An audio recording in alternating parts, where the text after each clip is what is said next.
सम्यक दर्शन और सम्यक ज्ञान में क्या अंतर है इस छंद में बताया जा रहा है। सबसे पहले शब्दार्थ। सम्यक, सम्यक का अर्थ यहाँ पर सम्यक दर्शन ही लेना है। सम्यक दर्शन साथे, उसके सम्यक दर्शन के साथ में ज्ञान, मतलब सम्यक ज्ञान होता है, होता है। पे फिर भी भिन्न आराधो, भिन्न मतलब अलग अलग, आराधो उसकी आराधना करना चाहिए, ज्ञान ऐसा समझना चाहिए कि वो दोनों फिर भी भिन्न भिन्न है। लक्षण श्रद्धा जान, लक्षण, लक्षण मतलब तो सभी को पता है, श्रद्धा, प्रतीति, जान मतलब ज्ञान। लक्षण श्रद्धा, लक्षण प्रतीति और लक्षण ज्ञान, दुहु में भेद अबाधो, दोनों में भेद अंतर अबाधो निर्बाध है। अबाधो, अबाध अर्थात निर्बाध है, उसमें कोई बाधा नहीं आती है। सम्यक कारण जान, सम्यक अर्थात सम्यक दर्शन, कारण, कारण जानिए किसका, ज्ञान कारज है सोई, और जो सम्यक ज्ञान है वह कार्य है, कारज है सोई। युगपत होते हु, साथ में होते हैं फिर भी,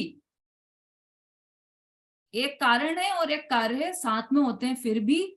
जैसे प्रकाश दीपक ते होई, जो प्रकाश है वह दीपक के कारण होता है। अन्वयार्थ पढ़िए,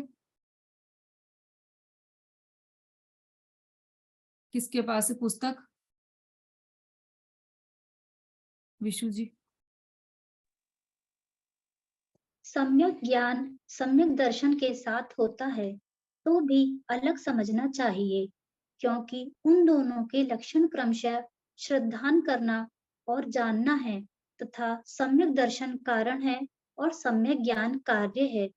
यह भी दोनों में अंतर्निर्बाध है, जैसे एक साथ होने पर भी उजाला दीपक की ज्योति से होता है। ठीक है, थोड़े शब्द अलग हैं लेकिन अर्थ वही है दोनों में। सम्यक दर्शन के साथ सम्यक ज्ञान होता है। सम्यक दर्शन अर्थात आत्मा की सच्ची श्रद्धा, आत्मा की प्रतीति, उसके साथ सम्यक ज्ञान होता है। सम्यक ज्ञान अर्थात सच्चा ज्ञान किसके साथ होता है? सम्यक दर्शन के साथ होता है। अब ये देखो, आत्मा में अनंत गुण है और प्रत्येक गुण अपना अपना कार्य करता है। अनंत गुण में दर्शन, ज्ञान, श्रद्धा, चारित्र, वीर्य, सुख, ये बहुत सारे गुण हैं। अब यहाँ पर जो दर्शन की बात कर रहे हैं, देखो दर्शन दो तरह से उपयोग में आता है। एक दर्शन का अर्थ होता है सामान्य अवलोकन और एक दर्शन का अर्थ होता है श्रद्धा। श्रद्धा गुण को भी श्रद्धा गुण को भी दर्शन कह दिया जाता है। तो यहाँ पर दर्शन का अर्थ श्रद्धा गुण से ही तात्पर्य है उसका। तो श्रद्धा गुण का कार्य क्या है? प्रतीति करना। और ज्ञान गुण का कार्य क्या है? जानना। तो सम्यक दर्शन के साथ सम्यक ज्ञान होता है। जब सम्यक तो प्रकट हुआ, सम्यक दर्शन प्रकट हुआ, तो उसके साथ ही सम्यक ज्ञान हो जाता है। दोनों में कोई भी काल भेद भी नहीं है कि 1 सेकंड पहले सम्यक दर्शन हुआ और 1 सेकंड बाद सम्यक ज्ञान होगा, ऐसा नहीं है। जिस समय सम्यक दर्शन उत्पन्न हुआ उसी समय सम्यक ज्ञान उत्पन्न हो गया, उसी समय। तो काल भेद दोनों में नहीं है, तथापि उन दोनों को भिन्न समझना चाहिए, फिर भी अलग समझना चाहिए। क्यों? उसके कारण बता रहे हैं यहाँ पे। क्योंकि उन दोनों के लक्षण क्रमशः, दोनों के लक्षण अलग अलग हैं। कैसे कि लक्षण श्रद्धा जान, तो लक्षण श्रद्धा, पहले सम्यक दर्शन की बात की ना, तो क्रमशः लेना है। तो श्रद्धा लक्षण किसका हुआ? सम्यक दर्शन का लक्षण हुआ श्रद्धा, और जान मतलब ज्ञान लक्षण हुआ, जानना लक्षण हुआ सम्यक ज्ञान का। तो दोनों के लक्षण अलग अलग हैं। श्रद्धा सच्ची हो गई तो सम्यक दर्शन हो गया, ज्ञान सच्चा हो गया तो सम्यक ज्ञान हुआ। दोनों के लक्षण अलग अलग हैं। या ये कहें कि दोनों अलग अलग गुणों की पर्याय हैं। जो सम्यक दर्शन है वह श्रद्धा गुण की पर्याय है, और जो सम्यक ज्ञान है वह आत्मा के ज्ञान गुण की पर्याय है। कठिन तो नहीं हो रहा है? समझ में आ रहा है ना सबको? अनीता जी? कुछ समझ में नहीं आए, कठिन पड़े तो आप पूछ सकते हैं। आत्मा के अनंत गुण में जो श्रद्धा गुण है उसकी पर्याय मतलब उसका कार्य क्या है? तो जब तक वो उल्टी रहती है श्रद्धा, तब तक उसका कार्य रहा मिथ्या श्रद्धान, मिथ्यात्व। और जब वो सीधी हो गई श्रद्धा, स्व में लग गई, उसकी प्रतीति आत्मा में हो गई, अपने आप में हो गई, तो वही श्रद्धा सम्यक श्रद्धा हो गई। उसी तरह से ज्ञान है, जो ज्ञान पर में लगा हुआ था अभी तक, वह ज्ञान मिथ्या ज्ञान था, और जब सम्यक दर्शन के साथ उत्पन्न हुआ तो वही ज्ञान सम्यक ज्ञान हो गया। तो दोनों ज्ञान गुण की और श्रद्धा गुण की ऐसे दो अलग अलग गुणों की पर्याय है। तथा सम्यक दर्शन कारण है और सम्यक ज्ञान कार्य है। एक तो अंतर यह हो गया कि दोनों में लक्षण भेद है। दूसरा अंतर क्या है कि एक कारण है और एक कार्य है। तो अब सम्यक दर्शन को बताया है कारण और सम्यक ज्ञान को बताया है कार्य। उदाहरण क्या दिया है उसके लिए? देखो, वह भी दोनों में अंतर निर्बाध है। अंतर निर्बाध है का अर्थ क्या है कि दोनों में अंतर है, बस इतना ही समझना है इससे।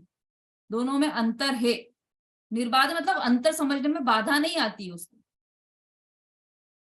ऐसा नहीं है कि आपने ऐसा कैसे कह दिया कि सम्यक दर्शन और सम्यक ज्ञान में अंतर है दोनों में, वो तो दोनों एक ही है। नहीं, उसको अंतर कहने में बाधा नहीं है, निर्बाध है वह बात, क्योंकि दोनों के लक्षण भिन्न है और दोनों में कारण कार्यपना है। कारण कार्यपना कैसे है वो उदाहरण से समझा रहे हैं। जैसे एक साथ होने पर भी उजाला दीपक की ज्योति से होता है, उसी प्रकार जैसे कोई कमरा अंधेरा हो और कमरे में अंधेरा हो पूरा, और वहां गए और दीपक जला दिया, तो क्या हुआ? पूरे कमरे में प्रकाश हो गया, है ना। तो जो प्रकाश हुआ वह किस कारण हुआ? दीपक के कारण प्रकाश हुआ। तो कारण तो दीपक है और प्रकाश उसका कार्य है, ये यहां पर सिद्ध कर रहे हैं। दोनों में अंतर एक साथ होते हुए भी एक साथ ही हुआ ना, दीपक का जलना और प्रकाश होना एक साथ ही हुआ। वैसे ही सम्यक दर्शन और सम्यक ज्ञान एक साथ हुआ, लेकिन फिर भी कारण कार्यपना सम्यक दर्शन को सम्यक ज्ञान का कारण कहा जाएगा। क्यों कहा जाएगा? क्योंकि सम्यक दर्शन के पहले भी ज्ञान जो था वह सब ज्ञान तो था, लेकिन वह सब मिथ्या ज्ञान था, सम्यक ज्ञान नहीं था।